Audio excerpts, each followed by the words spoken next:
Appeal చేయాలి. మనకు పేపర్లు లేవు, మీడియా లేదు, కేవలం సోషల్ మీడియానే ఇలా బీసీ ఉద్యమానికి పనిచేస్తున్నారు.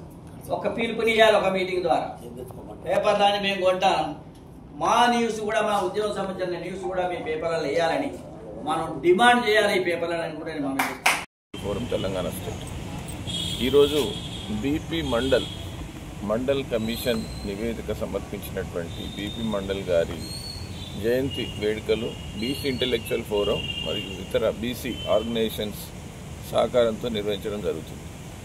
సో ఈ సందర్భంగా ఈ మధ్యకాలంలో బీసీస్కి సంబంధించి లోకల్ బాడీ ఎలక్షన్స్లో 42% రిజర్వేషన్స్ సంబంధించి వివిధ రాజకీయ పార్టీలు ఆడుతున్న నాటకం గురించి, వాళ్ళ యొక్క అప్రోచ్, వాళ్ళ యొక్క పాత్ర ఎలా పోషిస్తున్నారు, బీసీలకు సామాజిక న్యాయం, రాజకీయ పార్టీల దృక్పథం, వారి పాత్ర గురించి ఈరోజు ఇక్కడ చర్చ జరుగుతుంది.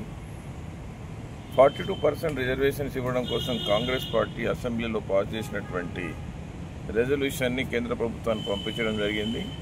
లోక్సభలో ప్రవేశపెట్టలేదు. ఒక పార్టీ ఇతర పార్టీలను బదనాం చేస్తూ ఈ కాలయాపన చేస్తుండడం అనేది చాలా గర్హించదగినటువంటి విషయం. కాబట్టి బీసీ సంఘాలు బీసీ ఇంటెలెక్చువల్ ఫోరం ఆధ్వర్యంలో ఉద్యమ నిర్మాణం చేసి బీసీలకు సంబంధించినటువంటి సంక్షేమానికి సంబంధించినటువంటి రాజకీయ అధికారాన్ని చేజిక్కించుకునేంత వరకు ఉద్యమాల్ని ఉధృతం చేసి ఈ దిశగా ఈరోజు చర్చలు జరిగాయి.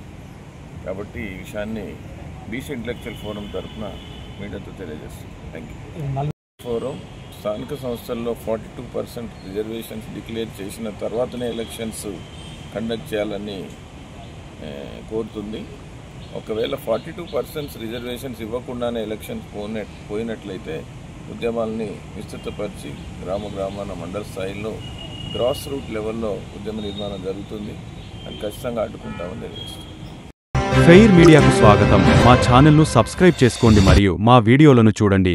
ప్రతి అప్డేట్ల కోసం బెల్ ఐకాన్ను ఆన్ చేయండి. మేము నిజమైన మరియు ఫెయిర్ వార్తలు మరియు రాజకీయ అప్డేట్లను అందిస్తాము.